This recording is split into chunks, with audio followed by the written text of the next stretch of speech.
the book of the lineage of Jesus Christ, the son of David, the son of Abraham.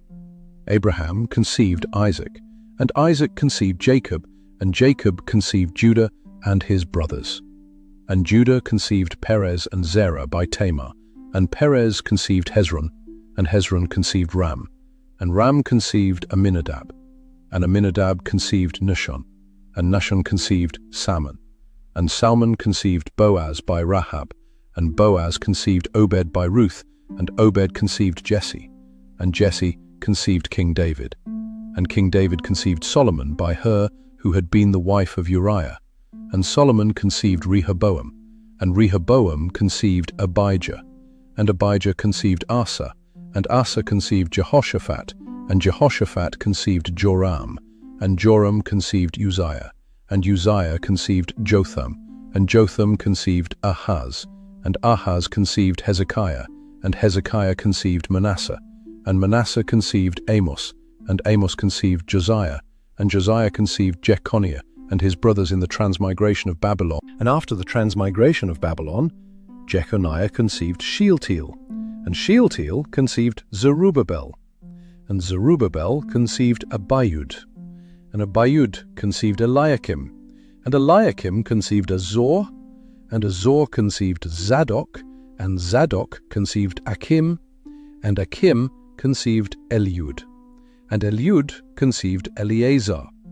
and Eleazar conceived Mathan, and Mathan conceived Jacob,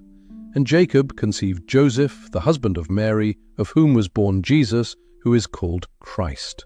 And so, all the generations from Abraham to David are 14 generations, and from David to the transmigration of Babylon, 14 generations, and from the transmigration of Babylon to the Christ, 14 generations. Now the procreation of the Christ occurred in this way. After his mother Mary had been betrothed to Joseph, before they lived together, she was found to have conceived in her womb by the Holy Spirit. Then Joseph, her husband, since he was just and was not willing to hand her over, preferred to send her away secretly.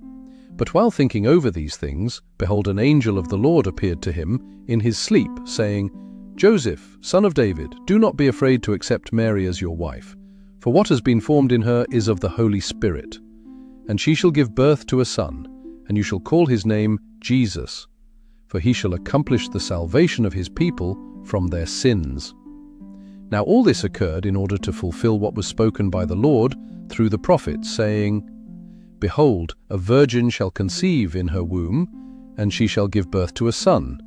and they shall call his name Emmanuel, which means God is with us." Then Joseph, arising from sleep, did just as the angel of the Lord had instructed him, and he accepted her as his wife. And he knew her not, yet she bore her son, the firstborn, and he called his name Jesus.